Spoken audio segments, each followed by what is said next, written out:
नाम दे विच पाथवेज ਇਹਦਾ Z आंदा Z वर्गा S नहीं आंदा ਇਹਦਾ ਕਾਰਨ ਕੀ ਹੈ सर ਜਿਹੜਾ ਅਸੀਂ ਆਪਣਾ ਲੋਗੋ ਦੇ ਵਿੱਚ Z ਪਾਇਆ ਹੋਇਆ ਬੇਸਿਕਲੀ ਉਹਦਾ ਇੱਕੋ ਹੀ ਮੋਟਿਵ ਹੈ ਕਿ ਸਾਡੇ ਕੋਲ ਜਿਹੜਾ ਬੱਚਾ ਆਉਂਦਾ ਹੈ A to Z ਉਹਨੂੰ ਅਸੀਂ ਸਰਵਿਸਿਜ਼ ਦਿੰਦੇ ਆ ਸੋ ਇਸ ਕਰਕੇ ਪਾਥਵੇਜ਼ ਵਿਦ Z ਹੈ ਜਿਹਨੂੰ ਆਪਾਂ ਕਹਿੰਦੇ ਆ ਸੋ ਸਾਡੇ ਕੋਲ ਸਾਰੀਆਂ ਸਰਵਿਸਿਜ਼ ਮਿਲਣਗੀਆਂ ਬੱਚਾ ਆਇਆ ਆਪਣੀ ਫਾਈਲ ਲੈ ਕੇ ਕਾਉਂਸਲਿੰਗ ਦੇਵਾਂਗੇ ਉਹਨੂੰ ਇੱਕ ਕਾਲਜ ਵਧੀਆ ਚੂਜ਼ ਕਰਕੇ ਦੇਵਾਂਗੇ ਉਹਦੀ ਪਾਕਟ ਮਨੀ ਡਿਸਾਈਡ ਕਰਾਂਗੇ ਉਹਦੀ ਫਾਈਲਿੰਗ ਦੇ ਵਿੱਚ ਉਹਦੀ ਹੈਲਪ ਕਰਾਂਗੇ ਸਟੇਟਮੈਂਟ ਆਫ ਪਰਪਸ ਐਂਡ ਉਹਦੀ ਅਕੋਮੋਡੇਸ਼ਨ ਤੱਕ ਅਸੀਂ ਸਾਰਾ ਜੁਮਾ ਚੱਕਦੇ ਹਾਂ ਕਿ ਅੱਗੇ 6.5 ਆਊਟ ਆਫ 9 ਆਲਸ ਜੋ ਅਕੈਡਮਿਕ ਜੋ ਰਿਕੁਆਇਰਮੈਂਟ ਹੁੰਦੀ ਸੀ ਉਸ ਤੋਂ ਘੱਟ ਕਾਲਜ ਚੱਕਦਾ ਨਹੀਂ ਸੀ ਹੁਣ ਕਹਿੰਦੇ ਵੀ 6 ਓਵਰਆਲ ਵੀ ਚੱਲੂ ਤੇ ਕਿਤੇ ਕਿਸੇ ਮੋਡਿਊਲ 'ਚ 5.5 ਵੀ ਚੱਲ ਰਿਹਾ ਇਹ ਸੱਚ ਹੈ ਹਾਂਜੀ ਬੇਦੀ ਵੀਰੇ ਬਿਲਕੁਲ ਸੱਚ ਹੈ कल रात की अपडेट है जी 6 ओवरऑल हम 5.5 एक चो हो या फिर 2 चो या 3 चो ਤੁਹਾਡੀ ਪ੍ਰੋਫਾਈਲ ਕੈਨੇਡਾ ਬਿਲਕੁਲ ਚੱਕੇਗਾ ਬੇਸ਼ਰਤਾ ਤੁਸੀਂ ਉੱਥੇ ਸਟੱਡੀ ਵੀਜ਼ੇ ਦੇ ਮੋਟਿਵ ਤੇ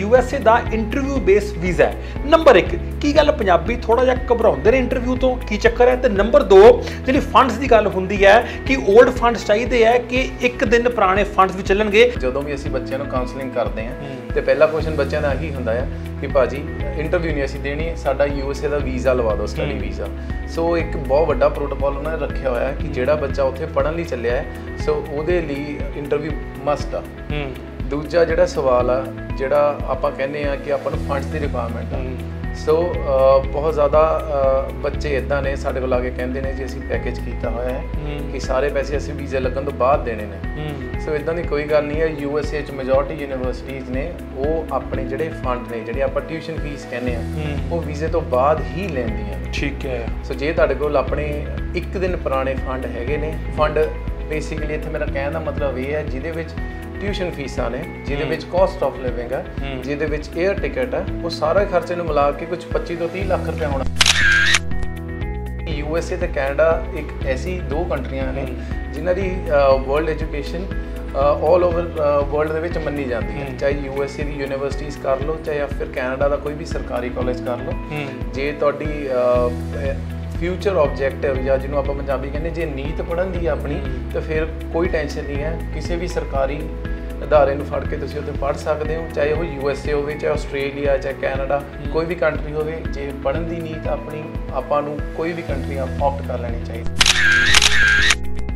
ਬੱਚਿਆਂ ਦੇ ਦਿਮਾਗ 'ਚ ਨਾ ਦੋ ਕੀ ਵੱਡੇ ਸਟੇਟ ਜਾਂ ਪ੍ਰੋਵਿੰਸ ਦਿਮਾਗ 'ਚ ਆਉਂਦੇ ਨੇ ਕਿ ਮੈਂ ਤੇ ਬ੍ਰਿਟਿਸ਼ ਕੋਲੰਬੀਆ ਵਾਲੇ ਪਾਸੇ ਵਨਕੂਵਰ ਮੇਰੇ ਯਾਰ ਦੋਸਤ ਗਏ ਆ ਸਹੇਲੀਆਂ ਗਈਆਂ ਨੇ ਜਾਂ ਆਪਣੇ ਟੋਰਾਂਟੋ ਵਾਲੇ ਪਾਸੇ ਬਰੈਂਪਟਨ ਵਗੈਰਾ ਗਏ ਹੋਏ ਨੇ ਕੀ ਸਿਰਫ ਕੈਨੇਡਾ ਦਾ ਜਿਹੜਾ ਪੜ੍ਹਾਈ ਵਾਲਾ ਜੇ ਇੱਕ ਟੀਚਾ ਆਵਾਜ਼ ਹੈ ਇੱਕ ਜਿਹੜੀ ਲੋਕੇਸ਼ਨ ਹੈ ਉਹ ਸਿਰਫ ਇਹ ਦੋ ਪ੍ਰੋਵਿੰਸਾਂ ਸਿਮਟ ਕੇ ਰਹਿ ਗਈ ਹੈ ਕੈਨੇਡਾ ਦਾ ਬਹੁਤ ਵੱਡਾ ਹੋਰ ਕਿਤੇ ਸਰਕਾਰੀ ਪਬਲਿਕ ਕਾਲਜਿਸ ਨੇ ਹੋਰ ਬਹੁਤ ਕੁਛ ਹੈ ਉੱਥੇ ਬੱਚੇ ਧਿਆਨ ਕਿਉਂ ਨਹੀਂ ਦਿੰਦੇ ਜੇ ਸਟੱਡੀ ਵੀਜ਼ਾ ਆਪਾਂ ਆਪਟ ਕਰਨਾ ਹੀ ਹੈ ਤਾਂ ਸਭ ਤੋਂ ਪਹਿਲੀ ਗੱਲ ਇਹ ਹੈ ਕਿ ਇੰਡੀਪੈਂਡੈਂਟ ਵਰਡ ਹੈ ਜੀ ਸੋ ਬੱਚਾ ਜਾਵੇ ਪਹਿਲਾਂ ਆਪਣੀ PR ਲਵੇ ਫਿਰ ਜਦੋਂ ਸਿਟੀਜ਼ਨਸ਼ਿਪ ਲੈਣ ਦੀ ਵਾਰੀ ਆਉਂਦੀ ਹੈ ਫਿਰ ਮੂਵ ਕਰੇ PR ਆਪਣਾ ਪਾਸਪੋਰਟ ਹੋ ਗਿਆ ਉਸ ਤੋਂ ਬਾਅਦ ਜਦੋਂ ਪਾਸਪੋਰਟ ਆਪਾਂ ਨੂੰ ਗ੍ਰਾਂਟ ਹੋ ਜਾਂਦਾ ਜਿੱਦਾਂ ਇੰਡੀਆ ਦੀ ਗੱਲ ਕਰਦਾ ਮੈਂ ਇਹਨੂੰ ਰਿਲੇਟ ਕਰਨ ਦੀ ਕੋਸ਼ਿਸ਼ ਕਰ ਰਿਹਾ ਸੋ ਜੇ ਇੰਡੀਆ 'ਚ ਆਪਾਂ ਪਾਸਪੋਰਟ ਲੈਣਾ ਤੇ ਆਪਾਂ ਨੂੰ ਉੱਥੇ ਹੀ ਰਹਿਣਾ ਪੈਂਦਾ ਜਿੱਥੇ ਆਪਣੀ ਪਰਟੀਕੂਲਰ ਸਟੇਟ ਹੈ ਬਿਲਕੁਲ ਠੀਕ ਆਧਾਰ ਕਾਰਡ ਜਿੱਥੇ ਮਰਜ਼ੀ ਲੈ ਲਓ ਸੋ ਸਿਟੀਜ਼ਨਸ਼ਿਪ ਦੀ ਵੀ ਗੱਲ ਉੱਦਾਂ ਹੀ ਆਊਗੀ ਬੇਸ਼ਰਤਾਂ ਬੱਚਾ ਪਹਿਲਾਂ ਉੱਥੇ ਜਾ ਕੇ ਵੈਨਕੂਵਰ ਟੋਰਾਂਟੋ ਵਰਗੇ ਜਗ੍ਹਾ ਨੂੰ ਛੱਡ ਕੇ ਇੱਕ ਐਸੀ ਜਗ੍ਹਾ ਆਪਟ ਕਰੇ ਜਿੱਥੇ ਉਹਨੂੰ PR ਜਲਦੀ ਹੋਵੇ ਬਿਲਕੁਲ ਠੀਕ ਹੈ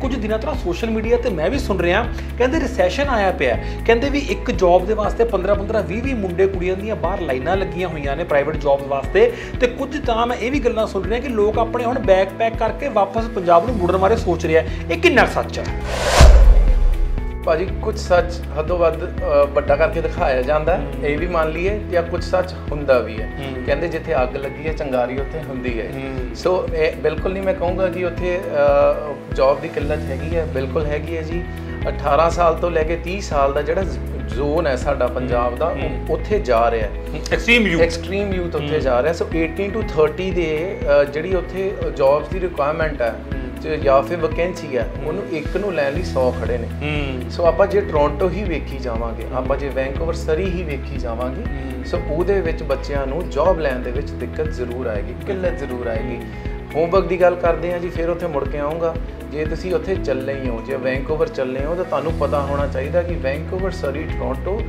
ਟੌਪ 10 ਕੋਸਟਲੀ ਸਿਟੀਜ਼ ਦੇ ਵਿੱਚ ਆਉਂਦਾ ਕਿ ਨਹੀਂ ਆਉਂਦਾ, ਤਾਂ ਤੁਹਾਨੂੰ ਇਹ ਬਿਲਕੁਲ ਦੇਖ ਕੇ ਹੀ ਉੱਥੇ ਜਾਣਾ ਚਾਹੀਦਾ। ਇੱਕ ਬਹੁਤ ਵਧੀਆ ਪਲੇਸ ਹੈ ਨੋਵਾ ਸਕੋਸ਼ੀਆ, ਉਹ ਇੱਕ ਆਈਲੈਂਡ ਬੇਸਡ ਹੈ।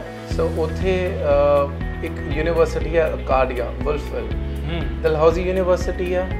ਸੋ ਇੱਕ ਹੋਰ ਯੂਨੀਵਰਸਿਟੀ ਹੈ ਮਾਊਂਟ ਸੇਂਟ ਵਿੰਸੈਂਟ ਹੈਲੀਫੈਕਸ ਦੇ ਵਿੱਚ। ਸੋ ਨੋਵਾ ਸਕੋਸ਼ੀਆ ਇੱਕ ਐਸੀ ਪਲੇਸ ਹੈ ਜਿੱਥੇ ਤੁਹਾਨੂੰ ਐਟਲਾਂਟਿਕ ਪ੍ਰੋਗਰਾਮ ਦੇ ਅੰਡਰ ਤੁਹਾਨੂੰ PR ਜਲਦੀ ਹੋ ਜਾਏਗੀ। ਸਸਕੈਚੁਅਨ ਦੀ ਗੱਲ ਕਰਦੇ ਹਾਂ, ਯੂਨੀਵਰਸਿਟੀ ਆਫ ਰਜਾਇਨਾ ਉੱਥੇ ਹੈ।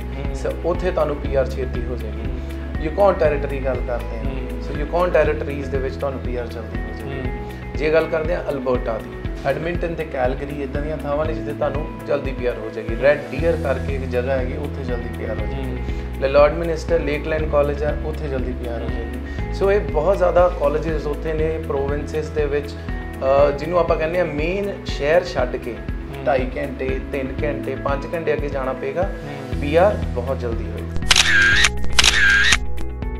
ਸਭ ਤੋਂ ਪਹਿਲਾ ਕੁਐਸਚਨ ਹੁੰਦਾ ਕਿ ਭਾਜੀ ਮੈਨੂੰ 2 ਸਾਲ ਦਾ ਡਿਪਲੋਮਾ ਲੈ ਦਿਓ। ਫਿਰ ਅਸੀਂ ਉਹਨਾਂ ਨੂੰ ਦੱਸਦੇ ਹਾਂ ਜੀ ਐਡਵਾਂਸ ਡਿਪਲੋਮਾ ਵੀ ਹੋਣਾ 3 ਸਾਲ ਦਾ ਤੇ 4 ਸਾਲ ਦੀ ਡਿਗਰੀ ਵੀ ਹੋਣੀ।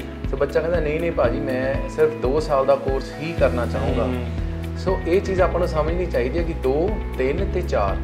ਜੇ ਆਪਾਂ 4 ਸਾਲ ਦੀ ਡਿਗਰੀ ਕਰਾਂਗੇ ਫਿਰ ਆਪਾਂ ਨੂੰ ਜਿਹੜੀ ਜੌਬ ਦੀ ਰਿਕੁਆਇਰਮੈਂਟ ਆ ਜਾਂ ਫਿਰ ਆਪਾਂ ਨੂੰ ਜੌਬ ਫਿਊਚਰ 'ਚ ਜਿਹੜੀ ਮਿਲੂਗੀ ਉਹ 2 ਸਾਲ ਦੀ ਪੜ੍ਹਾਈ ਨਾਲੋਂ ਜ਼ਿਆਦਾ ਵਧੀਆ ਮਿਲੂ। ਬਹੁਤ ਸਾਰੀਆਂ ਯੂਨੀਵਰਸਿਟੀਜ਼ ਇੱਦਾਂ ਦੀਆਂ ਜਿਹੜੀ 4 ਸਾਲ ਦੀ ਡਿਗਰੀ 2 ਸਾਲ ਦੇ ਖਰਚੇ ਦੇ ਵਿੱਚ ਪੂਰੀਆਂ ਕਰਵਾਉਂਦੀਆਂ ਨੇ। ਸੋ ਸਾਡੇ ਕੋਲ ਬਹੁਤ ਸਾਰੀਆਂ ਯੂਨੀਵਰਸਿਟੀਜ਼ ਇੱਦਾਂ ਦੀਆਂ ਜਿਨ੍ਹਾਂ ਦਾ ਜਿਹੜਾ ਬਜਟ ਆ ਉਹ ਬਰਾਬਰ ਆ 2 ਇਅਰਸ ਆਫ ਡਿਪਲੋਮੇ ਦੀ।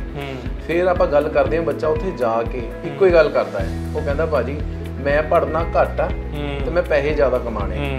ਸੋ ਹੁਣ ਜਦੋਂ ਮਾਰਕਸ ਘਟਣ ਲੱਗ ਗਏ, ਕੱਲ੍ਹ ਕਲਾ ਜਦੋਂ PR ਲਾਉਣੀ ਆ ਤੇ ਉਹਨੂੰ ਆਪਾਂ ਕ੍ਰੈਡਿਟ ਸਿਸਟਮ ਕਹਿੰਦੇ ਆ। ਬਿਲਕੁਲ। ਸੋ ਕ੍ਰੈਡਿਟ ਸਿਸਟਮ ਘੱਟ ਹੋਈ ਜਾਣਗੇ ਤੇ ਬੱਚੇ ਨੂੰ PR ਲੈਣ ਲਈ ਡਿਲੇ ਹੋਈ ਜਾਊਗਾ। ਸਤਿ ਸ਼੍ਰੀ ਅਕਾਲ, ਨਮਸਤੇ, ਆਦਾਬ। ਲੁਧਿਆਣਾ ਲਾਈਵ ਨਿਊਜ਼ ਦੇ ਇਸ ਖਾਸ ਪ੍ਰੋਗਰਾਮ 'ਚ ਤੁਹਾਡਾ ਸਵਾਗਤ ਹੈ, ਜਿਸ ਵਿੱਚ ਅਸੀਂ ਤੁਹਾਨੂੰ ਇਮੀਗ੍ਰੇਸ਼ਨ ਦੇ ਰਿਗਾਰਡਿੰਗ ਖਾਸ ਕਰਕੇ ਉਹ ਵਿਦਿਆਰਥੀ ਜਿਹੜੇ ਬਾਹਰਲੇ ਮੁਲਕਾਂ ਜਾ ਕੇ ਆਪਣਾ ਭਵਿੱਖ ਉਜਵਲ ਬਣਾਉਣਾ ਚਾਹੁੰਦੇ ਆ ਉਹਦੀ ਜਾਣਕਾਰੀ ਸਾਂਝੀ ਕਰਦੇ ਹਾਂ। ਅੱਜ ਸਾਡੇ ਕੋਲ ਖਾਸ ਤੌਰ ਤੇ ਪਹੁੰਚੇ ਨੇ ਲੁਧਿਆਣਾ ਫਿਰੋਜ਼ਪੁਰ ਰੋਡ ਤੇ ਪਾਥਵੇਜ਼ ਇਮੀਗ੍ਰੇਸ਼ਨ ਤੋਂ ਪਾਰਸ ਮਲਹੋਤਰਾ ਜੀ। ਪਾਰਸ ਜੀ ਨਮਸਕਾਰ, ਤੁਹਾਡਾ ਸਵਾਗਤ ਹੈ ਬਹੁਤ-ਬਹੁਤ। ਨਮਸਕਾਰ ਜੀ। ਇੱਕ ਤੁਹਾਡੇ ਦਾ ਨਾਮ ਦੇ ਵਿੱਚ ਪਾਥਵੇਜ਼, ਇਹਦਾ Z ਆਉਂਦਾ Z ਵਰਗਾ, S ਨਹੀਂ ਆਉਂਦਾ, ਇਹਦਾ ਕਾਰਨ ਕੀ ਹੈ? ਸਰ ਜਿਹੜਾ ਅਸੀਂ ਆਪਣਾ ਲੋਗੋ ਦੇ ਵਿੱਚ Z ਪਾਇਆ ਹੋਇਆ ਬੇਸਿਕਲੀ ਉਹਦਾ ਇੱਕੋ ਹੀ ਮੋਟਿਵ ਹੈ ਕਿ ਸਾਡੇ ਕੋਲ ਜਿਹੜਾ ਬੱਚਾ ਆਉਂਦਾ ਹੈ A to Z ਉਹਨੂੰ ਅਸੀਂ ਸਰਵਿਸਿਜ਼ ਦਿੰਦੇ ਹਾਂ। ਸੋ ਇਸ ਕਰਕੇ ਪਾਥਵੇਜ਼ ਵਿਦ Z ਹੈ ਜਿਹਨੂੰ ਆਪਾਂ ਕਹਿੰਦੇ ਹਾਂ। ਸੋ ਸਾਡੇ ਕੋਲ ਸਾਰੀਆਂ ਸਰਵਿਸਿਜ਼ ਮਿਲਣਗੀਆਂ। ਬੱਚਾ ਆਇਆ ਆਪਣੀ ਫਾਈਲ ਲੈ ਕੇ, ਕਾਉਂਸਲਿੰਗ ਦਿਆਂਗੇ, ਉਹਨੂੰ ਇੱਕ ਕਾਲਜ ਵਧੀਆ ਚੂਜ਼ ਕਰਕੇ ਦਿਆਂਗੇ, ਉਹਦੀ ਪਾਕਟ ਮਨੀ ਡਿਸਾਈਡ ਕਰਾਂਗੇ, ਉਹਦੀ ਫਾਈਲਿੰਗ ਦੇ ਵਿੱਚ ਉਹਦੀ ਹੈਲਪ ਕਰਾਂਗੇ, ਸਟੇਟਮੈਂਟ ਆਫ ਪਰਪਸ ਐਂਡ ਉਹਦੀ ਅਕੋਮੋਡੇਸ਼ਨ ਤੱਕ ਅਸੀਂ ਸਾਰਾ ਜੁੰਮਾ ਚੱਕਦੇ ਹਾਂ ਜੀ। ਸੋ ਕਹਿਣ ਦਾ ਮਤਲਬ ਕਿ ਬੱਚੇ ਦੇ ਬਸ ਮਨ 'ਚ ਇਹ ਜਜ਼ਬਾ ਹੋਣਾ ਚਾਹੀਦਾ ਕਿ ਮੈਂ ਬਾਹਰ ਜਾਣਾ ਹੈ। ਉਸ ਤੋਂ ਬਾਅਦ ਪਾਥਵੇਜ਼ ਇਮੀਗ੍ਰੇਸ਼ਨ ਨੇ ਉਹਨੂੰ A to ਲੈ ਕੇ Z ਤੱਕ ਉੱਥੇ ਪਹੁੰਚਣ ਤੱਕ ਦੀ ਸਾਰੀ ਅਸਿਸਟੈਂਸ ਪ੍ਰੋਵਾਈਡ ਕਰਾਉਣੀ ਹੈ। ਵਾਹ ਜੀ ਵਾਹ। ਹੁਣ ਬਾਹਰ ਦੀ ਗੱਲ ਹੋ ਰਹੀ ਹੈ ਤਾਂ ਕੈਨੇਡਾ ਦੀ ਗੱਲ ਕਿਉਂ ਨਾ ਹੋਵੇ। ਪੰਜਾਬੀਆਂ ਦੀ ਪਹਿਲਾ ਹੁਣ ਪਿਆਰ ਬਣਿਆ ਪਿਆ ਰੈੱਡ ਲੀਫ ਕੈਨੇਡਾ, ਤੇ ਉੱਥੇ ਹੁਣ ਗੱਲ ਕਰਦੇ ਆ ਪੜ੍ਹਾਈ ਦੀ। ਪਾਰਸ ਜੀ ਸੁਣਨ 'ਚ ਆ ਰਿਹਾ ਕਿ ਅੱਗੇ 6.5 ਆਊਟ ਆਫ 9 ਆਇਲਸ ਜੋ ਅਕੈਡਮਿਕ ਜੋ ਰਿਕੁਆਇਰਮੈਂਟ ਹੁੰਦੀ ਸੀ, ਉਸ ਤੋਂ ਘੱਟ ਕਾਲਜ ਚੱਕਦਾ ਨਹੀਂ ਸੀ। ਹੁਣ ਕਹਿੰਦੇ ਵੀ 6 ਓਵਰਆਲ ਵੀ ਚੱਲੂ ਤੇ ਕਿਤੇ ਕਿਤੇ ਕਿਸੇ ਮੋਡਿਊਲ 'ਚ 5.5 ਵੀ ਚੱਲ ਰਿਹਾ। ਇਹ ਸੱਚ ਹੈ? ਹਾਂਜੀ ਹਾਂਜੀ ਬੇਦੀ ਵੀਰੇ, ਬਿਲਕੁਲ ਸੱਚ ਹੈ। ਕੱਲ ਰਾਤ ਦੀ ਅਪਡੇਟ ਹੈ ਜੀ 6 ਓਵਰਆਲ। ਹੁਣ 5.5 ਇੱਕ 'ਚ ਹੋਣ ਜਾਂ ਫਿਰ 2 'ਚ ਜਾਂ 3 'ਚੋਂ ਤੁਹਾਡੀ ਪ੍ਰੋਫਾਈਲ ਕੈਨੇਡਾ ਬਿਲਕੁਲ ਚੱਕੇਗਾ, ਬੇਸ਼ਰਤਾ ਤੁਸੀਂ ਉੱਥੇ ਸਟੱਡੀ ਵੀਜ਼ੇ ਦੇ ਮੋਟਿਵ ਤੇ ਫॉर ਅੰਡਰ ਗ੍ਰੈਜੂਏਟ ਕੋਰਸਿਸ ਔਰ ਪੋਸਟ ਗ੍ਰੈਜੂਏਟ ਕੋਰਸਿਸ। ਕੱਲ ਰਾਤ ਨੂੰ ਸਿਰਫ ਇਹੀ ਬਿਆਨ ਆਇਆ ਹੈ 6 ਓਵਰਆਲ ਨਾਟ ਲੈਸ ਦੈਨ 5.5 ਹੁਣ ਆਪਾਂ ਫਾਈਲ ਲਾ ਸਕਦੇ ਹਾਂ। ਸੋ ਬੋਥ ਦ ਕੋਰਸਿਸ PG ਤੇ UG ਲਈ ਆਪਾਂ ਪ੍ਰੋਫਾਈਲ ਲੈ ਸਕਦੇ ਹਾਂ। ਠੀਕ ਹੈ। ਸੋ ਇਹ ਤਾਂ ਹੋ ਗਈ ਕੈਨੇਡਾ ਵਾਸਤੇ ਗੱਲ। ਨਾਲ ਦੇ ਨਾਲ ਨਾਰਥ ਅਮਰੀਕਾ ਦਾ ਇੱਕ ਹੋਰ ਬੜਾ ਵਧੀਆ USA, ਠੀਕ ਹੈ, ਯੂਨਾਈਟਿਡ ਸਟੇਟਸ ਆਫ ਅਮਰੀਕਾ। ਇਹਦੇ ਵਿੱਚ ਜੇ ਆਪਾਂ ਪੜ੍ਹਾਈ ਦੀ ਗੱਲ ਕਰੀਏ, ਕਈ ਵਾਰ ਨਾ ਸਾਡੇ ਦਰਸ਼ਕਾਂ ਦਾ ਸਵਾਲ ਹੁੰਦਾ ਹੈ ਕਿ ਤੁਸੀਂ ਜ਼ਿਆਦਾਤਰ ਕੈਨੇਡਾ ਦੀ ਗੱਲਾਂ ਕਰਦੇ ਹੋ ਤੇ US ਬਾਰੇ ਵੀ ਦੱਸਿਆ ਕਰੋ। ਤੇ USA ਦਾ ਇੰਟਰਵਿਊ ਬੇਸ ਵੀਜ਼ਾ ਹੈ। ਨੰਬਰ 1, ਕੀ ਗੱਲ ਪੰਜਾਬੀ ਥੋੜਾ ਜਿਹਾ ਘਬਰਾਉਂਦੇ ਨੇ ਇੰਟਰਵਿਊ ਤੋਂ, ਕੀ ਚੱਕਰ ਹੈ? ਤੇ ਨੰਬਰ 2, ਜਿਹੜੀ ਫੰਡਸ ਦੀ ਗੱਲ ਹੁੰਦੀ ਹੈ ਕਿ 올ਡ ਫੰਡਸ ਚਾਹੀਦੇ ਹੈ ਕਿ 1 ਦਿਨ ਪੁਰਾਣੇ ਫੰਡਸ ਵੀ ਚੱਲਣਗੇ। ਇਹ 2 ਗੱਲਾਂ ਸਾਡੇ ਦਰਸ਼ਕਾਂ ਨੂੰ ਕਲੀਅਰ ਕਰੋ। ਭਾਜੀ ਬਹੁਤ ਸੋਹਣਾ ਸਵਾਲ ਹੈ USA ਨੂੰ ਲੈ ਕੇ। ਸੋ ਪਹਿਲੀ ਗੱਲ ਇਹ ਹੈ ਕਿ ਇੰਟਰਵਿਊ ਜਦੋਂ ਵੀ ਅਸੀਂ ਬੱਚਿਆਂ ਨੂੰ ਕਾਉਂਸਲਿੰਗ ਕਰਦੇ ਹਾਂ ਤੇ ਪਹਿਲਾ ਕੁਐਸਚਨ ਬੱਚਿਆਂ ਦਾ ਇਹੀ ਹੁੰਦਾ ਹੈ ਕਿ ਭਾਜੀ ਇੰਟਰਵਿਊ ਨਹੀਂ ਅਸੀਂ ਦੇਣੀ, ਸਾਡਾ USA ਦਾ ਵੀਜ਼ਾ ਲਵਾ ਦਿਓ, ਸਟੱਡੀ ਵੀਜ਼ਾ। ਸੋ ਇੱਕ ਬਹੁਤ ਵੱਡਾ ਪ੍ਰੋਟੋਕੋਲ ਉਹਨਾਂ ਨੇ ਰੱਖਿਆ ਹੋਇਆ ਹੈ ਕਿ ਜਿਹੜਾ ਬੱਚਾ ਉੱਥੇ ਪੜ੍ਹਨ ਲਈ ਚੱਲਿਆ ਹੈ ਸੋ ਉਹਦੇ ਲਈ ਇੰਟਰਵਿਊ ਮਸਟ ਆ। ਦੂਜਾ ਜਿਹੜਾ ਸਵਾਲ ਆ, ਜਿਹੜਾ ਆਪਾਂ ਕਹਿੰਦੇ ਆ ਕਿ ਆਪਾਂ ਨੂੰ ਫੰਡਸ ਦੀ ਰਿਕੁਆਇਰਮੈਂਟ ਆ। ਸੋ ਬਹੁਤ ਜ਼ਿਆਦਾ ਬੱਚੇ ਇੱਦਾਂ ਨੇ ਸਾਡੇ ਕੋਲ ਆ ਕੇ ਕਹਿੰਦੇ ਨੇ ਜੀ ਅਸੀਂ ਪੈਕੇਜ ਕੀਤਾ ਹੋਇਆ ਹੈ ਕਿ ਸਾਰੇ ਪੈਸੇ ਅਸੀਂ ਵੀਜ਼ੇ ਲੱਗਣ ਤੋਂ ਬਾਅਦ ਦੇਣੇ ਨੇ। ਸੋ ਇੱਦਾਂ ਦੀ ਕੋਈ ਗੱਲ ਨਹੀਂ ਹੈ। USA 'ਚ ਮੈਜੋਰਟੀ ਯੂਨੀਵਰਸਿਟੀਜ਼ ਨੇ ਉਹ ਆਪਣੇ ਜਿਹੜੇ ਫੰਡ ਨੇ, ਜਿਹੜੇ ਆਪਾਂ ਟਿਊਸ਼ਨ ਫੀਸ ਕਹਿੰਦੇ ਆ, ਉਹ ਵੀਜ਼ੇ ਤੋਂ ਬਾਅਦ ਹੀ ਲੈਂਦੀਆਂ ਨੇ। ਠੀਕ ਹੈ। ਸੋ ਜੇ ਤੁਹਾਡੇ ਕੋਲ ਆਪਣੇ 1 ਦਿਨ ਪੁਰਾਣੇ ਫੰਡ ਹੈਗੇ ਨੇ, ਫੰਡ ਬੇਸਿਕਲੀ ਇੱਥੇ ਮੇਰਾ ਕਹਿਣ ਦਾ ਮਤਲਬ ਇਹ ਹੈ ਜਿਹਦੇ ਵਿੱਚ ਟਿਊਸ਼ਨ ਫੀਸਾਂ ਨੇ, ਜਿਹਦੇ ਵਿੱਚ ਕਾਸਟ ਆਫ ਲਿਵਿੰਗ ਹੈ, ਜਿਹਦੇ ਵਿੱਚ 에ਅਰ ਟਿਕਟ ਹੈ, ਉਹ ਸਾਰਾ ਖਰਚੇ ਨੂੰ ਮਿਲਾ ਕੇ ਕੁਝ 25 ਤੋਂ 30 ਲੱਖ ਰੁਪਏ ਹੋਣਾ ਚਾਹੀਦਾ। ਲਿਕਵਿਡ ਜਿਹਨੂੰ ਮਨੀ ਕਹਿ ਦਿੰਦੇ, ਮਨੀ ਇਨ ਕੈਸ਼। ਠੀਕ ਹੈ। ਸੋ 1 ਦਿਨ ਪੁਰਾਣਾ ਹੋਣਾ ਚਾਹੀਦਾ ਹੈ। USA ਸਰਕਾਰ ਬਿਲਕੁਲ ਨਹੀਂ ਪੁੱਛਦੀ ਕਿ ਸੋਰਸ ਆਫ ਫੰਡਿੰਗ ਕੀ ਹੈ, ਕਿੱਥੋਂ ਲੈ ਕੇ ਆਏ। ਸੋ ਆਪਣੇ ਪੰਜਾਬ ਦੇ ਵਿੱਚ ਐਂਡ ਆਲ ਓਵਰ ਇੰਡੀਆ 'ਚ ਜੇ ਮੰਨੀ ਜਾਵੇ ਗੱਲ, ਸੋ ਪਰਿਵਾਰ ਤੋਂ ਪਰਿਵਾਰ ਆਪਾਂ ਵੈਸੇ ਵੀ ਫੜ ਕੇ, ਜਿੱਦਾਂ ਆਪਾਂ ਕਹਿੰਦੇ ਆ ਮਾੜੇ ਮੋਟੇ ਚਾਚੇ ਨੇ ਹੈਲਪ ਕਰਤੀ, ਮਾੜੇ ਮਾਮੇ ਨੇ ਕਰਤੀ। ਸੋ ਅਗਰ ਆਪਾਂ 25 ਤੋਂ 30 ਲੱਖ ਰੁਪਇਆ ਇਸ ਚੀਜ਼ ਨੂੰ ਆਪਾਂ ਇਕੱਠਾ ਕਰਕੇ ਰੱਖ ਸਕਦੇ ਹਾਂ। ਸੋ ਜ਼ਰੂਰ USA ਦਾ ਵੀਜ਼ਾ ਆਪਾਂ ਲਾ ਸਕਦੇ ਹਾਂ। ਐਂਡ ਸਾਰੀ ਜਿਹੜੀ ਫੀਸ ਆ, ਟਿਊਸ਼ਨ ਫੀਸ ਆ, ਵੀਜ਼ੇ ਤੋਂ ਬਾਅਦ ਜਾਣੀ। ਠੀਕ ਹੈ। ਨਾਲ ਛੋਟੀ ਗੱਲ ਹੋਰ ਜੋੜਦੇ ਆ, USA ਤੇ ਕੈਨੇਡਾ ਨੇਬਰਿੰਗ ਕੰਟਰੀਜ਼ ਨੇ ਤੇ ਲੈਂਡ ਬਾਰਡਰ ਦੇ ਨਾਲ ਹੈ। ਤੇ ਜੇ ਆਪਾਂ ਗੱਲ ਕਰੀਏ ਪੜ੍ਹਾਈ ਦੀ ਗੱਲ ਕਰੀਏ ਤਾਂ ਕੁਆਲਿਟੀ ਆਫ ਐਜੂਕੇਸ਼ਨ ਜ਼ਿਆਦਾ ਅੱਛੀ, ਚਾਹੇ ਉਹ UG ਕੋਰਸਿਸ ਨੇ ਜਾਂ PG ਕੋਰਸਿਸ ਨੇ, ਉਹ US 'ਚ ਹੈ ਕਿ ਕੈਨੇਡਾ 'ਚ ਹੈ? ਪਹਿਲਾਂ ਇਹ ਦੱਸੋ। ਸਰ ਜਿੱਦਾਂ ਪੰਜਾਬੀ 'ਚ ਕਹਾਵਤ ਹੈ ਕਿ ਮਾਂ ਲਈ ਪੁੱਤ ਦੋਨੋਂ ਬੱਚੇ ਸਾਰੇ ਬਰਾਬਰ ਹੁੰਦੇ ਨੇ। ਸੋ ਉਹੀ ਗੱਲ ਹੈ ਜੀ, USA ਤੇ ਕੈਨੇਡਾ ਇੱਕ ਐਸੀ 2 ਕੰਟਰੀਆਂ ਨੇ ਜਿਨ੍ਹਾਂ ਦੀ world education all over world ਦੇ ਵਿੱਚ ਮੰਨੀ ਜਾਂਦੀ ਹੈ। ਚਾਹੇ USA ਦੀ ਯੂਨੀਵਰਸਿਟੀਜ਼ ਕਰ ਲਓ, ਚਾਹੇ ਫਿਰ ਕੈਨੇਡਾ ਦਾ ਕੋਈ ਵੀ ਸਰਕਾਰੀ ਕਾਲਜ ਕਰ ਲਓ।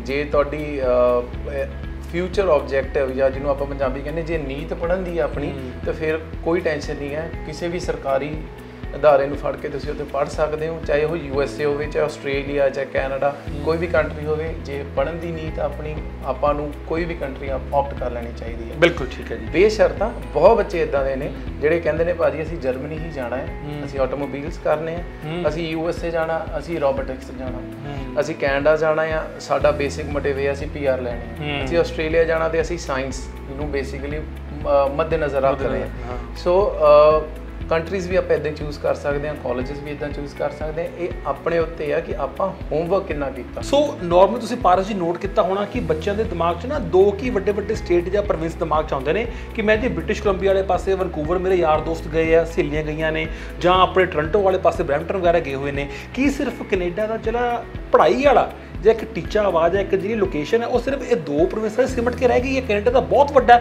ਹੋਰ ਕਿਤੇ ਸਰਕਾਰੀ ਪਬਲਿਕ ਕਾਲਜਸ ਨੇ, ਹੋਰ ਬਹੁਤ ਕੁਛ ਹੈ, ਉੱਥੇ ਬੱਚੇ ਧਿਆਨ ਕਿਉਂ ਨਹੀਂ ਦਿੰਦੇ? ਭਾਜੀ ਬਹੁਤ ਸੋਹਣਾ ਤੁਹਾਡੇ ਵੱਲੋਂ ਕੁਐਸਚਨ ਹੈਗਾ। ਸਭ ਤੋਂ ਪਹਿਲਾ ਵਰਡ ਮੈਂ ਇਹਨੂੰ ਬਹੁਤ ਜ਼ਿਆਦਾ ਡਬਲ ਇਨਵਰਟਡ ਕਾਮਾਸ ਜਿਹਨੂੰ ਆਪਾਂ ਕਹਿੰਦੇ ਇਹਨੂੰ ਹਾਈਲਾਈਟ ਕਰੂੰਗਾ। ਗਰੀਡੀ ਇੱਕ ਵਰਡ ਹੁੰਦਾ ਆ। ਸੋ ਬੱਚੇ ਨੂੰ ਜਦੋਂ ਵੀ ਆਪਣੀ ਪੜ੍ਹਾਈ ਵੱਲ ਧਿਆਨ ਦੇਣਾ ਪੈਣਾ ਜਾਂ ਫਿਰ ਆਪਣੀ ਉਹ PR ਵੱਲ ਹੀ ਉੱਥੇ ਚੱਲਿਆ ਤੇ ਗਰੀਡੀ ਹੋਣਾ ਪੈਣਾ ਉਹਨੂੰ। ਮੈਂ ਆਪਣੇ ਚਾਚੇ ਕੋ ਚੱਲਾਂ, ਮੈਂ ਆਪਣੇ ਮਾਮੇ ਕੋ ਚੱਲਾਂ, ਜਾਂ ਮੈਂ ਆਪਣੇ ਯਾਰਾਂ ਮਿੱਤਰਾਂ ਕੋ ਚੱਲਾਂ। ਸੋ ਇਹ ਚੀਜ਼ ਆਪਾਂ ਆਪਟ ਨਹੀਂ ਕਰਨੀ ਚਾਹੀਦੀ ਆਪਾਂ ਨੂੰ। ਸੋ ਜੇ ਬੱਚਾ ਚੱਲਿਆ ਹੀ ਹੈ, ਪਹਿਲਾਂ ਉਹ ਆਪਣੇ ਬਾਰੇ ਸੋਚੇ, ਇਹ ਨਾ ਸੋਚੇ ਕਿ ਮੈਂ ਪੰਜਾਬ 'ਚੋਂ ਚੱਲਿਆ ਤੇ ਪੰਜਾਬ 'ਚ ਹੀ ਪਹੁੰਚ ਜਾਣਾ। ਬਿਲਕੁਲ ਠੀਕ ਹੈ ਜੀ। ਜੇ ਮਾਮਾ ਚਾਚਾ ਸਾਥ ਜ਼ਰੂਰ ਦੇਗਾ, ਇੱਦਾਂ ਦੀ ਕੋਈ ਪ੍ਰੋਬਲਮ ਵਾਲੀ ਗੱਲ ਨਹੀਂ ਹੈਗੀ। ਪੰਜਾਬ ਵੈਸੇ ਵੀ ਪੰਜਾਬ ਦਾ ਸਭ ਤੋਂ ਅੱਛੀ ਗੱਲ ਇਹ ਹੈ ਕਿ ਆਪਾਂ ਇੱਕ ਬੰਦਾ ਦੂਜੇ ਬੰਦੇ ਨੂੰ ਹੱਥ ਨਾਲ ਸਪੋਰਟ ਕਰਦਾ, ਬਾਂਹ ਫੜ ਲੈਂਦਾ। ਸੋ ਸਭ ਤੋਂ ਪਹਿਲਾਂ ਜੇ ਸਟੱਡੀ ਵੀਜ਼ਾ ਆਪਾਂ ਆਪਟ ਕਰਨਾ ਹੀ ਹੈ ਤਾਂ ਸਭ ਤੋਂ ਪਹਿਲੀ ਗੱਲ ਇਹ ਹੈ ਕਿ ਇੰਡੀਪੈਂਡੈਂਟ ਵਰਡ ਹੈ ਜੀ। ਸੋ ਬੱਚਾ ਜਾਵੇ, ਪਹਿਲਾਂ ਆਪਣੀ PR ਲਵੇ, ਫਿਰ ਜਦੋਂ ਸਿਟੀਜ਼ਨਸ਼ਿਪ ਲੈਣ ਦੀ ਵਾਰੀ ਆਉਂਦੀ ਹੈ ਫਿਰ ਮੂਵ ਕਰੇ। ਬਿਲਕੁਲ ਠੀਕ ਹੈ। ਸੋ PR ਇੱਦਾਂ ਆਪਾਂ ਮੰਨ ਕੇ ਚੱਲੀਏ ਕਿ PR ਆਪਣਾ ਪਾਸਪੋਰਟ ਹੋ ਗਿਆ। ਉਸ ਤੋਂ ਬਾਅਦ ਜਦੋਂ ਪਾਸਪੋਰਟ ਆਪਾਂ ਨੂੰ ਗ੍ਰਾਂਟ ਹੋ ਜਾਂਦਾ, ਜਿੱਦਾਂ ਇੰਡੀਆ ਦੀ ਗੱਲ ਕਰਦਾ, ਮੈਂ ਇਹਨੂੰ ਰਿਲੇਟ ਕਰਨ ਦੀ ਕੋਸ਼ਿਸ਼ ਕਰ ਰਿਹਾ। ਸੋ ਜੇ ਇੰਡੀਆ 'ਚ ਆਪਾਂ ਪਾਸਪੋਰਟ ਲੈਣਾ ਤੇ ਆਪਾਂ ਨੂੰ ਉੱਥੇ ਹੀ ਰਹਿਣਾ ਪੈਂਦਾ ਜਿੱਥੇ ਆਪਣੀ ਪਰਟੀਕੂਲਰ ਸਟੇਟ ਹੈ। ਬਿਲਕੁਲ ਠੀਕ। ਆਧਾਰ ਕਾਰਡ ਜਿੱਥੇ ਮਰਜ਼ੀ ਲੈ ਲਓ। ਸੋ ਸਿਟੀਜ਼ਨਸ਼ਿਪ ਦੀ ਵੀ ਗੱਲ ਉੱਦਾਂ ਹੀ ਆਊਗੀ। ਬੇਸ਼ਰਤਾਂ ਬੱਚਾ ਪਹਿਲਾਂ ਉੱਥੇ ਜਾ ਕੇ ਵੈਨਕੂਵਰ, ਟੋਰਾਂਟੋ ਵਰਗੇ ਜਗ੍ਹਾ ਨੂੰ ਛੱਡ ਕੇ ਇੱਕ ਐਸੀ ਜਗ੍ਹਾ ਆਪਟ ਕਰੇ ਜਿੱਥੇ ਉਹਨੂੰ PR ਜਲਦੀ ਹੋਵੇ। ਬਿਲਕੁਲ ਠੀਕ ਹੈ। ਅੱਜ ਵੀ ਮੇਰੇ ਕੋਲ ਬੱਚੇ ਇਦਾਂ ਦੇ ਨੇ 2016-17 ਵਾਲੇ ਜਿਹੜੇ ਵਰਕ ਵੀਜ਼ੇ ਤੇ ਨੇ। ਅੱਜ ਵੀ ਮੇਰੇ ਕੋਲ ਬੱਚੇ ਉਦਾਂ ਦੇ ਨੇ ਜਿਹੜੇ 2019 ਚ ਗਏ ਨੇ ਤੇ 2022 ਚ ਮੈਨੂੰ ਫੋਨ ਆ ਗਿਆ, ਸਰ ਵਧਾਈਆਂ, ਮੈਂ PR ਹੋ ਗਿਆ। ਸੋ ਆਪਾਂ ਫੋਨ ਕਰਕੇ ਪੁੱਛਦੇ ਹਾਂ, ਵੀਰੇ ਤੇਰੇ ਮੁੰਡੇ ਨੂੰ PR ਕਿੱਦਾਂ ਹੋ ਗਈ? ਸਾਡਾ ਮੁੰਡਾ ਤਾਂ ਹਲੇ ਵੀ ਫਸਿਆ ਹੋਇਆ। ਇਦਾਂ ਦੀ ਕੋਈ ਗੱਲ ਨਹੀਂ ਹੈ, ਤੁਸੀਂ ਆਪਣਾ ਹੋਮਵਰਕ ਕਰੋ। ਮਤਲਬ ਸੈਲਫ ਸਫੀਸ਼ੀਐਂਸੀ ਬੜੀ ਜ਼ਰੂਰੀ ਬਹੁਤ ਹੈ ਜ਼ਰੂਰੀ ਤੇ ਸ਼ਾਇਦ ਪਾਰਸ ਜੀ ਇਹੀ ਰੀਜ਼ਨ ਹੈ ਕਿ ਜਿਹੜੇ ਆ ਵੱਡੇ ਮੇਨ ਸ਼ਹਿਰ ਨੇ ਇੱਥੇ ਪ੍ਰਾਪਰਟੀ ਦੇ ਪ੍ਰਾਈਸਿਸ ਇੰਨੇ ਵੱਧ ਗਏ ਆ, ਇਨਫਲੇਸ਼ਨ ਵੱਧ ਗਈ ਹੈ, ਖਾਣਾ ਪੀਣਾ ਗਰੋਸਰੀ ਬਹੁਤ ਮਹਿੰਗੀ ਹੋ ਗਈ ਹੈ ਤੇ ਕੁਝ ਦਿਨਾਂ ਤੋਂ ਸੋਸ਼ਲ ਮੀਡੀਆ ਤੇ ਮੈਂ ਵੀ ਸੁਣ ਰਿਹਾ ਕਹਿੰਦੇ ਰਿਸੈਸ਼ਨ ਆਇਆ ਪਿਆ, ਕਹਿੰਦੇ ਵੀ ਇੱਕ ਜੌਬ ਦੇ ਵਾਸਤੇ 15-15 20-20 ਮੁੰਡੇ ਕੁੜੀਆਂ ਦੀਆਂ ਬਾਹਰ ਲਾਈਨਾਂ ਲੱਗੀਆਂ ਹੋਈਆਂ ਨੇ ਪ੍ਰਾਈਵੇਟ ਜੌਬ ਵਾਸਤੇ ਤੇ ਕੁਝ ਤਾਂ ਮੈਂ ਇਹ ਵੀ ਗੱਲਾਂ ਸੁਣ ਰਿਹਾ ਕਿ ਲੋਕ ਆਪਣੇ ਹੁਣ ਬੈਗ ਪੈਕ ਕਰਕੇ ਵਾਪਸ ਪੰਜਾਬ ਨੂੰ ਮੁੜਨ ਬਾਰੇ ਸੋਚ ਰਿਹਾ। ਇਹ ਕਿੰਨਾ ਸੱਚ ਹੈ? ਭਾਜੀ ਕੁਝ ਸੱਚ ਹੱਦੋਂ ਵੱਧ ਵੱਡਾ ਕਰਕੇ ਦਿਖਾਇਆ ਜਾਂਦਾ ਹੈ, ਇਹ ਵੀ ਮੰਨ ਲਈਏ, ਜਾਂ ਕੁਝ ਸੱਚ ਹੁੰਦਾ ਵੀ ਹੈ। ਕਹਿੰਦੇ ਜਿੱਥੇ ਅੱਗ ਲੱਗੀ ਹੈ ਚੰਗਾਰੀ ਉੱਥੇ ਹੁੰਦੀ ਹੈ। ਸੋ ਇਹ ਬਿਲਕੁਲ ਨਹੀਂ ਮੈਂ ਕਹੂੰਗਾ ਕਿ ਉੱਥੇ ਜੌਬ ਦੀ ਕਿੱਲਤ ਹੈਗੀ ਹੈ, ਬਿਲਕੁਲ ਹੈਗੀ ਹੈ ਜੀ। 18 ਸਾਲ ਤੋਂ ਲੈ ਕੇ 30 ਸਾਲ ਦਾ ਜਿਹੜਾ ਜ਼ੋਨ ਹੈ ਸਾਡਾ ਪੰਜਾਬ ਦਾ, ਉੱਥੇ ਜਾ ਰਿਹਾ ਹੈ ਐਕਸਟ੍ਰੀਮ ਯੂਥ ਉੱਥੇ ਜਾ ਰਿਹਾ। ਸੋ 18 to 30 ਦੇ ਜਿਹੜੀ ਉੱਥੇ ਜੌਬਸ ਦੀ ਰਿਕੁਆਇਰਮੈਂਟ ਹੈ ਜਾਂ ਫਿਰ ਵੈਕੈਂਸੀ ਹੈ, ਉਹਨੂੰ ਇੱਕ ਨੂੰ ਲੈਣ ਲਈ 100 ਖੜੇ ਨੇ। ਸੋ ਆਪਾਂ ਜੇ ਟੋਰਾਂਟੋ ਹੀ ਵੇਖੀ ਜਾਵਾਂਗੇ, ਆਪਾਂ ਜੇ ਵੈਂਕੂਵਰ ਸਰੀ ਹੀ ਵੇਖੀ ਜਾਵਾਂਗੇ, ਸੋ ਉਹਦੇ ਵਿੱਚ ਬੱਚਿਆਂ ਨੂੰ ਜੌਬ ਲੈਣ ਦੇ ਵਿੱਚ ਦਿੱਕਤ ਜ਼ਰੂਰ ਆਏਗੀ, ਕਿੱਲਤ ਜ਼ਰੂਰ ਆਏਗੀ। ਹੋਮਵਰਕ ਦੀ ਗੱਲ ਕਰਦੇ ਹਾਂ ਜੀ, ਫਿਰ ਉੱਥੇ ਮੁੜ ਕੇ ਆਊਂਗਾ। ਜੇ ਤੁਸੀਂ ਉੱਥੇ ਚੱਲੇ ਹੀ ਹੋ, ਜੇ ਵੈਂਕੂਵਰ ਚੱਲੇ ਹੋ, ਤਾਂ ਤੁਹਾਨੂੰ ਪਤਾ ਹੋਣਾ ਚਾਹੀਦਾ ਕਿ ਵੈਂਕੂਵਰ ਸਰੀ ਟੋਰਾਂਟੋ ਟੌਪ 10 ਕੋਸਟਲੀ ਸਿਟੀਜ਼ ਦੇ ਵਿੱਚ ਆਉਂਦਾ ਕਿ ਨਹੀਂ ਆਉਂਦਾ, ਤਾਂ ਤੁਹਾਨੂੰ ਇਹ ਬਿਲਕੁਲ ਦੇਖ ਕੇ ਹੀ ਉੱਥੇ ਜਾਣਾ ਚਾਹੀਦਾ। ਠੀਕ ਹੈ, ਤੇ ਜੇ ਇਸ ਵਕਤ ਜਿਹੜੇ ਦਰਸ਼ਕ ਤੁਹਾਨੂੰ ਦੇਖ ਰਹੇ ਆ ਉਹਨਾਂ ਦੇ ਮਨ 'ਚ ਜ਼ਹਿਨ ਸਵਾਲ ਆ ਰਿਹਾ ਹੋਊਗਾ ਕਿ ਜੇ BC ਦਾ ਸਰੀ ਨਹੀਂ, ਵੈਨਕੂਵਰ ਨਹੀਂ, ਜੇ ontario ਦਾ ਬਰੈਂਪਟਨ ਨਹੀਂ, ਟੋਰਾਂਟੋ ਨਹੀਂ, ਤਾਂ ਕਿਹੜੇ ਸ਼ਹਿਰ ਕਿਹੜੇ ਪ੍ਰੋਵਿੰਸ ਇਹੋ ਹੈ ਜਿੱਥੇ ਥੋੜੀ ਬਹੁਤੀ ਆਬਾਦੀ ਵੀ ਹੋਵੇ, ਬੰਦੇ ਨੂੰ ਬੰਦਾ ਟੱਕਰੇ ਵੀ, ਦਿਖੇ ਵੀ, ਕੰਮ ਵੀ ਹੋਵੇ, ਖਾਣਾ ਪੀਣਾ ਰਹਿਣਾ ਸੁਖਾਲਾ ਵੀ ਹੋਵੇ, ਉਹ ਕੀ ਗਾਈਡ ਕਰੋਗੇ? ਸਰ ਇੱਕ ਬਹੁਤ ਵਧੀਆ ਪਲੇਸ ਹੈ ਨੋਵਾ ਸਕੋਸ਼ੀਆ। ਉਹ ਇੱਕ ਆਈਲੈਂਡ ਬੇਸਡ ਹੈ। ਸੋ ਉੱਥੇ ਇੱਕ ਯੂਨੀਵਰਸਿਟੀ ਹੈ ਅਕਾਡੀਆ ਵੁਲਫਵਿਲ, ਡਲਹੌਜ਼ੀ ਯੂਨੀਵਰਸਿਟੀ ਹੈ। ਸੋ ਇੱਕ ਹੋਰ ਯੂਨੀਵਰਸਿਟੀ ਹੈ ਮਾਊਂਟ ਸੇਂਟ ਵਿੰਸੈਂਟ ਹੈਲੀਫੈਕਸ ਦੇ ਵਿੱਚ। ਸੋ ਨੋਵਾ ਸਕੋਸ਼ੀਆ ਇੱਕ ਐਸੀ ਪਲੇਸ ਹੈ ਜਿੱਥੇ ਤੁਹਾਨੂੰ ਐਟਲਾਂਟਿਕ ਪ੍ਰੋਗਰਾਮ ਦੇ ਅੰਡਰ ਤੁਹਾਨੂੰ PR ਜਲਦੀ ਹੋ ਜਾਏਗੀ। ਸਸਕੈਚੁਅਨ ਦੀ ਗੱਲ ਕਰਦੇ ਹਾਂ, ਯੂਨੀਵਰਸਿਟੀ ਆਫ ਰਜਾਇਨਾ ਉੱਥੇ ਹੈ। ਸੋ ਉੱਥੇ ਤੁਹਾਨੂੰ PR ਛੇਤੀ ਹੋ ਜਾਏਗੀ। ਯੂਕੌਨ ਟੈਰੀਟਰੀ ਗੱਲ ਕਰਦੇ ਹਾਂ, ਸੋ ਯੂਕੌਨ ਟੈਰੀਟਰੀਜ਼ ਦੇ ਵਿੱਚ ਤੁਹਾਨੂੰ PR ਜਲਦੀ ਹੋ ਜਾਏਗੀ। ਜੇ ਗੱਲ ਕਰਦੇ ਹਾਂ ਅਲਬਰਟਾ ਦੀ, ਐਡਮਿੰਟਨ ਤੇ ਕੈਲਗਰੀ ਇੱਦਾਂ ਦੀਆਂ ਥਾਵਾਂ ਨੇ ਜਿੱਥੇ ਤੁਹਾਨੂੰ ਜਲਦੀ PR ਹੋ ਜਾਏਗੀ। ਰੈਡ ਡੀਅਰ ਕਰਕੇ ਇੱਕ ਜਗ੍ਹਾ ਹੈਗੀ, ਉੱਥੇ ਜਲਦੀ PR ਹੋ ਜਾਏਗੀ। ਲਾਰਡ ਮਿਨਿਸਟਰ ਲੇਕਲੈਂਡ ਕਾਲਜ ਹੈ, ਉੱਥੇ ਜਲਦੀ PR ਹੋ ਜਾਏਗੀ। ਸੋ ਇਹ ਬਹੁਤ ਜ਼ਿਆਦਾ ਕਾਲਜਿਸ ਉੱਥੇ ਨੇ ਪ੍ਰੋਵਿੰਸਿਸ ਦੇ ਵਿੱਚ, ਜਿਹਨੂੰ ਆਪਾਂ ਕਹਿੰਦੇ ਹਾਂ ਮੇਨ ਸ਼ਹਿਰ ਛੱਡ ਕੇ 2.5 ਘੰਟੇ 3 ਘੰਟੇ 5 ਘੰਟੇ ਅੱਗੇ ਜਾਣਾ ਪਏਗਾ, PR ਬਹੁਤ ਜਲਦੀ ਹੋਏਗੀ। ਪਰ ਜਦੋਂ ਆਪਾਂ ਗੱਲ ਕਰਦੇ ਹਾਂ ਕਿ PR ਵਾਸਤੇ ਹੋੜ ਤਾਂ ਮੱਚਦੀ ਹੈ, ਤੁਹਾਨੂੰ ਵੀ ਪਤਾ ਹੈ, ਮੈਨੂੰ ਵੀ ਪਤਾ ਤੇ ਦਰਸ਼ਕਾਂ ਨੂੰ ਵੀ ਪਤਾ ਕਿ ਮੋਰ ਦੈਨ 90% ਬੱਚਾ ਜਿਹੜਾ ਪੜ੍ਹਨ ਜਾ ਰਿਹਾ ਉਹਦਾ ਵਾਪਸ ਮੁੜਨ ਨੂੰ ਦਿਲ ਨਹੀਂ ਕਰਦਾ, ਉਹਨੇ ਉੱਥੇ ਪੱਕੇ PR ਹੋਣਾ ਹੀ ਹੋਣਾ ਹੈ, ਸਿਟੀਜ਼ਨਸ਼ਿਪ ਲੈਣ ਦੀ ਕੋਸ਼ਿਸ਼ ਹੁੰਦੀ ਹੈ। ਪਰ ਪੜ੍ਹਾਈ ਦੇ ਨਾਲ ਆਪਣੇ ਸਵਾਲ ਨੂੰ ਜੋੜਦੇ ਹਾਂ ਕਿ ਭਾਵੇਂ ਉਹ ਅੰਡਰ ਗ੍ਰੈਜੂਏਟ ਕੋਰਸ ਹੈ, ਭਾਵੇਂ ਪੋਸਟ ਗ੍ਰੈਜੂਏਟ ਕੋਰਸ ਹੈ, ਕੋਈ ਡਿਪਲੋਮਾ ਜਾਂ ਡਿਗਰੀ ਹੈ, ਕਿ ਬੱਚੇ ਨੂੰ ਪੜ੍ਹਾਈ ਵੱਲ ਵੀ ਉਨਾ ਹੀ ਧਿਆਨ ਦੇਣਾ ਚਾਹੀਦਾ ਜਿੰਨਾ ਉਹ ਕਮਾਈ ਵੱਲ ਧਿਆਨ ਦਿੰਦਾ ਹੈ। ਕਿਉਂਕਿ ਬਾਹਰ ਜਾਣ ਤੋਂ ਬਾਅਦ ਬੱਚੇ ਦੀ ਪਹਿਲੀ ਕੋਸ਼ਿਸ਼ ਹੁੰਦੀ ਹੈ ਕਿ ਮੈਨੂੰ 20 ਘੰਟੇ ਜਾਂ ਜਿੰਨੇ ਵੀ ਘੰਟੇ ਹਫਤੇ ਦੇ ਮਿਲਦੇ ਆ ਮੈਂ ਵੱਧ ਤੋਂ ਵੱਧ ਕੰਮ ਕਰਕੇ ਡਾਲਰ ਜੋੜ ਲਵਾਂ, ਤੇ ਚੱਕਰ 'ਚ ਕਈ ਵਾਰ ਜਿਹੜੀ ਪੜ੍ਹਾਈ ਹੈ ਉਹ ਬੈਕ ਬੈਂਚ ਤੇ ਆ ਜਾਂਦੀ ਹੈ, ਬੈਕ ਸਟੇਜ ਹੋ ਜਾਂਦੀ ਹੈ, ਉਹਦੇ ਬਾਰੇ ਚਾਨਣਾ ਪਾਓ। ਭਾਜੀ ਮੈਨੂੰ ਬਹੁਤ ਵਧੀਆ ਲੱਗਿਆ ਇਹ ਕੁਐਸਚਨ। ਮੈਂ ਆਪਣੇ ਜਿੰਨੇ ਵੀ ਬੱਚੇ ਅੱਜ ਤੱਕ ਕਾਉਂਸਲ ਕੀਤੇ ਉਹਨਾਂ ਨੂੰ ਇਹੀ ਦੱਸਦਾ ਰਿਹਾ ਹਾਂ ਕਿ ਦੇਖੋ, ਜੇ ਤੁਸੀਂ ਇੱਥੋਂ ਆਪਣਾ ਮਨ ਬਣਾ ਹੀ ਲਿਆ ਹੈ ਕਿ ਅਸੀਂ ਉੱਧਰ ਜਾਣਾ ਵਾ, ਸੋ ਸਭ ਤੋਂ ਪਹਿਲਾ ਕੁਐਸਚਨ ਹੁੰਦਾ ਕਿ ਭਾਜੀ ਮੈਨੂੰ 2 ਸਾਲ ਦਾ ਡਿਪਲੋਮਾ ਲੈ ਦਿਓ। ਫਿਰ ਅਸੀਂ ਉਹਨਾਂ ਨੂੰ ਦੱਸਦੇ ਹਾਂ ਜੀ ਐਡਵਾਂਸ ਡਿਪਲੋਮਾ ਵੀ ਹੋਣਾ 3 ਸਾਲ ਦਾ ਤੇ 4 ਸਾਲ ਦੀ ਡਿਗਰੀ ਵੀ ਹੋਣੀ। ਸੋ ਬੱਚਾ ਕਹਿੰਦਾ ਨਹੀਂ ਭਾਜੀ ਮੈਂ ਸਿਰਫ 2 ਸਾਲ ਦਾ ਕੋਰਸ ਹੀ ਕਰਨਾ ਚਾਹੂੰਗਾ। ਸੋ ਇਹ ਚੀਜ਼ ਆਪਾਂ ਨੂੰ ਸਮਝਣੀ ਚਾਹੀਦੀ ਹੈ ਕਿ 2, 3 ਤੇ 4। ਜੇ ਆਪਾਂ 4 ਸਾਲ ਦੀ ਡਿਗਰੀ ਕਰਾਂਗੇ ਫਿਰ ਆਪਾਂ ਨੂੰ ਜਿਹੜੀ ਜੌਬ ਦੀ ਰਿਕੁਆਇਰਮੈਂਟ ਆ ਜਾਂ ਫਿਰ ਆਪਾਂ ਨੂੰ ਜੌਬ ਫਿਊਚਰ 'ਚ ਜਿਹੜੀ ਮਿਲੂਗੀ ਉਹ 2 ਸਾਲ ਦੀ ਪੜ੍ਹਾਈ ਨਾਲੋਂ ਜ਼ਿਆਦਾ ਵਧੀਆ ਮਿਲੂ। ਉਹ ਸਕੇਲ ਅਪ ਹੋ ਜਾਂਦਾ, ਉਹ ਪ੍ਰੋਪੋਰਸ਼ਨੇਟ ਹੋ ਜਾਂਦੀ ਚੀਜ਼, ਉਹ ਬਿਲਕੁਲ ਠੀਕ ਹੈ। ਸੋ ਜੇ ਮੈਜੋਰਿਟੀ ਬੱਚੇ ਆ ਕੇ ਇਹੀ ਕਹਿੰਦੇ ਨਹੀਂ ਭਾਜੀ ਆਪਾਂ ਨੂੰ ਸਿਰਫ 2 ਸਾਲ ਦਾ ਡਿਪਲੋਮਾ ਚਾਹੀਦਾ, ਆਪਣਾ ਸਿਰਫ ਜਾਣ ਤੱਕ ਦਾ ਮਤਲਬ ਹੈ ਜੀ, ਉਸ ਤੋਂ ਬਾਅਦ ਅਸੀਂ ਆਪ ਦੇਖ ਲਾਂਗੇ ਕੀ ਕਰਨਾ। ਪਹਿਲਾਂ ਤਾਂ ਬੱਚਿਆਂ ਨੂੰ ਇੱਥੇ ਕਲੀਅਰ ਹੋਣਾ ਚਾਹੀਦਾ ਕਿ ਤੁਸੀਂ ਸਟੱਡੀ ਵੀਜ਼ਾ ਲਈ ਚੱਲੇ ਹੋ, ਡਾਲਰ ਜੋੜਨ ਲਈ ਨਹੀਂ ਚੱਲੇ। ਪਿੱਛੋਂ ਆਪਾਂ ਨੂੰ ਆਪਣੀ ਜਿਹੜੀ ਬਰਸ਼ ਅਪ ਜਿਹਨੂੰ ਆਪਾਂ ਕਹਿੰਦੇ ਆ ਮਾਈਂਡ ਕੰਡੀਸ਼ਨਿੰਗ ਹੀ ਇੱਦਾਂ ਦੀ ਹੋਈ ਹੁੰਦੀ ਆ ਕਿ ਬੱਚਾ ਆ ਕੇ ਇਹੀ ਕਹਿੰਦਾ ਹੈ ਕਿ ਭਾਜੀ 2 ਸਾਲ ਦਾ ਡਿਪਲੋਮਾ ਲੈ ਦਿਓ, ਡੈਡੀ ਨੂੰ ਮੈਂ ਪੈਸੇ ਜੋੜ ਕੇ ਪਿੱਛੇ ਭੇਜਣੇ। ਸੋ ਪਹਿਲਾਂ ਤਾਂ ਆਪਾਂ ਨੂੰ ਇਹ ਸੋਚਣਾ ਬੰਦ ਕਰਨਾ ਚਾਹੀਦਾ ਪੰਜਾਬੀਆਂ ਨੂੰ ਕਿ ਪੈਸੇ ਜੋੜ ਕੇ ਪਿੱਛੇ ਨਾ ਭੇਜੋ, ਆਪਣੀ ਪਹਿਲਾਂ ਲਾਈਫ ਸੈੱਟ ਕਰੋ। ਬਹੁਤ ਸਾਰੀਆਂ ਯੂਨੀਵਰਸਿਟੀਜ਼ ਇੱਦਾਂ ਦੀਆਂ ਜਿਹੜੀ 4 ਸਾਲ ਦੀ ਡਿਗਰੀ 2 ਸਾਲ ਦੇ ਖਰਚੇ ਦੇ ਵਿੱਚ ਪੂਰੀਆਂ ਕਰਵਾਉਂਦੀਆਂ ਨੇ। ਸੋ ਸਾਡੇ ਕੋਲ ਬਹੁਤ ਸਾਰੀਆਂ ਯੂਨੀਵਰਸਿਟੀਜ਼ ਇੱਦਾਂ ਦੀਆਂ ਜਿਨ੍ਹਾਂ ਦਾ ਜਿਹੜਾ ਬਜਟ ਆ ਉਹ ਬਰਾਬਰ ਆ 2 ਇਅਰਸ ਆਫ ਡਿਪਲੋਮੇ ਦੀ। ਫਿਰ ਆਪਾਂ ਗੱਲ ਕਰਦੇ ਹਾਂ ਬੱਚਾ ਉੱਥੇ ਜਾ ਕੇ ਇੱਕੋ ਹੀ ਗੱਲ ਕਰਦਾ ਹੈ, ਉਹ ਕਹਿੰਦਾ ਭਾਜੀ ਮੈਂ ਪੜ੍ਹਨਾ ਘੱਟ ਆ ਤੇ ਮੈਂ ਪੈਸੇ ਜ਼ਿਆਦਾ ਕਮਾਣੇ।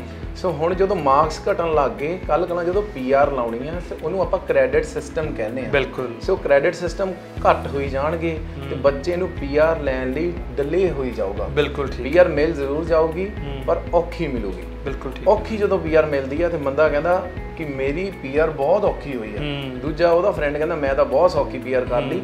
ਡਿਫਰੈਂਸ ਕੀ ਆ? ਸਟੱਡੀਜ਼ ਦਾ। ਜੇ 60% ਤੇ ਇੱਥੇ ਵੀਜ਼ਾ ਲੱਗਦਾ, ਆਪਾਂ ਨੂੰ ਉੱਥੇ ਵੀ 60 ਤੋਂ 70% ਲੈਣੇ ਪੈਣੇ ਨੇ।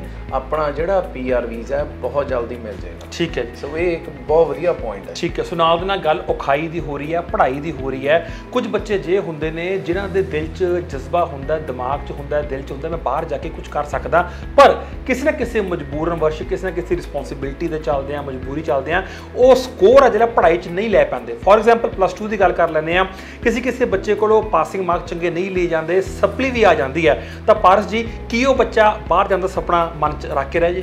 ਨਹੀਂ ਭਾਜੀ, ਇਦਾਂ ਦੀ ਕੋਈ ਗੱਲ ਨਹੀਂ। ਜੇ ਬੱਚਾ ਇੱਥੇ ਆਪਣਾ ਇੰਟਰਸਟ ਸਰਕਾਰ ਨੂੰ ਸਮਝਾ ਸਕਦਾ ਤੇ ਉਹਨੂੰ ਜਿਹੜਾ ਸਟੱਡੀ ਵੀਜ਼ਾ ਆ ਜ਼ਰੂਰ ਮਿਲੇਗਾ। ਅਸੀਂ ਬਹੁਤ ਜ਼ਿਆਦਾ ਇਦਾਂ ਦੇ ਕੇਸ ਕੱਢੇ ਹੋਏ ਨੇ ਜਿਹਦੇ ਵਿੱਚ ਬੱਚੇ ਨੂੰ ਇੱਥੋਂ ਅਸੀਂ ਸਟੱਡੀ ਵੀਜ਼ਾ ਦਵਾਇਆ ਤੇ ਸਾਡੇ ਨਾ ਕਰਦੇ ਵੀ ਪਿਛਲੇ ਸਾਲ ਦੇ 10 ਬੱਚੇ ਇਦਾਂ ਦੇ ਨੇ ਜਿਨ੍ਹਾਂ ਦੇ ਇੱਥੇ ਮਾਰਕਸ ਬਹੁਤ ਜ਼ਿਆਦਾ ਘੱਟ ਸੀਗੇ ਤੇ ਉੱਥੇ ਜਾ ਕੇ ਉਹਨਾਂ ਨੇ ਹੁਣ ਬਹੁਤ ਵਧੀਆ ਐਕਸੈਲ ਕੀਤਾ ਹੈ ਸਟੱਡੀਜ਼ ਦੇ ਵਿੱਚ। ਸੋ ਜੇ ਤੁਸੀਂ ਇਹ ਚੀਜ਼ਾਂ ਦੇਖਣੀਆਂ ਚਾਹੁੰਦੇ ਹੋ, ਅੱਖੀਂ ਦੇਖਣੀਆਂ ਚਾਹੁੰਦੇ ਹੋ, ਤੇ ਅਸੀਂ ਤੁਹਾਨੂੰ ਉਹ ਵੀ ਜ਼ਰੂਰ ਦਿਖਾਵਾਂਗੇ। ਇੱਕ ਵਾਰੀ ਤੁਹਾਨੂੰ ਦਫ਼ਤਰ ਵਿਜ਼ਿਟ ਕਰਨਾ ਪਏਗਾ। ਠੀਕ ਹੈ ਜੀ। ਸੋ ਗੱਲ ਫਿਰ ਉਹੀ ਹੋਈ ਹੈ ਕਿ ਤੁਹਾਡੇ ਮਨ ਦੇ ਵਿੱਚ, ਤੁਹਾਡੇ ਦਿਲ ਦਿਮਾਗ ਦੇ ਵਿੱਚ ਬਾਹਰ ਜਾਣ ਵਾਸਤੇ ਖਿਆਲ ਹੋਣੇ ਚਾਹੀਦੇ ਨੇ, ਇੱਕ ਮਾਈਂਡ ਸੈਟਅਪ ਹੋਣਾ ਚਾਹੀਦਾ, ਜਜ਼ਬਾ ਹੋਣਾ ਚਾਹੀਦਾ। ਉਸ ਤੋਂ ਬਾਅਦ ਕੁਝ ਲੀਗੈਲਿਟੀਜ਼ ਨੇ, ਕੁਝ ਫਾਰਮੈਲਿਟੀਜ਼ ਨੇ, ਉਹਨਾਂ ਨੂੰ ਕਵਰ ਜੇ ਤੁਸੀਂ ਕਰਦੇ ਹੋ ਤਾਂ ਉਸ ਤੋਂ ਬਾਅਦ ਗਾਈਡੈਂਸ ਚਾਹੀਦੀ ਹੈ, ਅਸਿਸਟੈਂਸ ਚਾਹੀਦੀ ਹੈ, ਤਾਂ ਪਾਰਸ ਮਲਹੋਤਰਾ ਜੀ ਤੁਹਾਡੇ ਕੋਲ ਬੈਠੇ ਹੋਏ ਨੇ। ਇਹਨਾਂ ਨਾਲ ਸੰਪਰਕ ਕਰ ਸਕਦੇ ਹੋ ਤੁਸੀਂ, ਹੇਠ ਲਿਖੇ ਨੰਬਰਾਂ ਤੇ ਇਹਨਾਂ ਨਾਲ ਕੰਟੈਕਟ ਕਰ ਸਕਦੇ ਹੋ। ਉਸ ਤੋਂ ਬਾਅਦ ਫਿਰ ਦੱਸ ਦਿੰਦੇ ਹਾਂ ਕਿ ਫਿਰੋਜ਼ਪੁਰ ਰੋਡ ਤੇ MBD ਮਾਲ ਦੇ ਬਿਲਕੁਲ ਓਪੋਜ਼ਿਟ ਇਹਨਾਂ ਦੀ ਪਾਥਵੇਜ਼ ਇਮੀਗ੍ਰੇਸ਼ਨ ਨਾਮ ਤੋਂ ਆਫਿਸ ਹੈ ਤੇ ਉੱਥੇ ਪਾਰਸ ਮਲਹੋਤਰਾ ਤੇ ਇਹਨਾਂ ਦੇ ਬ੍ਰਦਰ ਨਿਤਿਨ ਮਲਹੋਤਰਾ ਬਹਿੰਦੇ ਨੇ ਤੇ ਉੱਥੇ ਜਾ ਕੇ ਤੁਸੀਂ ਕਿਸੇ ਵੀ ਤਰ੍ਹਾਂ ਦੀ ਕੋਈ ਵੀ ਕੁਐਰੀ ਹੈ ਉਹਦਾ ਤੁਸੀਂ ਜਵਾਬ ਮੌਕੇ ਤੇ ਲੈ ਸਕਦੇ ਹੋ, ਕਿਸੇ ਵੀ ਤਰ੍ਹਾਂ ਦੇ ਸਵਾਲ ਦਾ ਜਵਾਬ ਸੋਲੂਸ਼ਨ ਲੈ ਸਕਦੇ ਹੋ। ਸੋ ਜੇ ਤੁਹਾਡੇ ਦਿਲ ਦਿਮਾਗ 'ਚ ਆਇਆ ਕਿ ਮੈਂ ਬਾਹਰ ਜਾਣਾ, ਚਾਹੇ ਉਹ US ਹੈ, ਕੈਨੇਡਾ ਜਾਂ ਕੋਈ ਵੀ ਕੰਟਰੀ ਹੈ, ਤਾਂ ਇੱਕ ਵਾਰ ਲੁਧਿਆਣਾ ਫਿਰੋਜ਼ਪੁਰ ਰੋਡ ਤੇ ਪਾਥਵੇਜ਼ ਇਮੀਗ੍ਰੇਸ਼ਨ ਆਓ ਅਤੇ ਆਪਣੇ ਹਰ ਤਰ੍ਹਾਂ ਦੇ ਸਵਾਲ ਦਾ ਜਵਾਬ ਪਾਓ। ਸੋ ਪਾਰਸ ਜੀ ਬਹੁਤ ਬਹੁਤ ਧੰਨਵਾਦ। ਅੱਜ ਤੁਹਾਡਾ ਗੱਲਬਾਤ ਬੜਾ ਅੱਛਾ ਲੱਗਿਆ ਜੀ ਤੇ ਸਾਡੇ ਦਰਸ਼ਕਾਂ ਨੂੰ ਬੜਾ ਅੱਛਾ ਲੱਗਿਆ ਹੋਣਾ ਕਿ ਉਹਨਾਂ ਦੀ ਨੌਲੇਜ, ਉਹਨਾਂ ਦੀ ਕੁਐਰੀਜ਼ ਅੱਜ ਸੋਲਵ ਹੋਈਆਂ ਨੇ। ਬਾਕੀ ਵਧੇਰੀ ਜਾਣਕਾਰੀ ਵਾਸਤੇ ਜੁੜੇ ਰਹੋ ਲੁਧਿਆਣਾ ਲਾਈਵ ਨਿਊਜ਼ ਦੇ ਨਾਲ।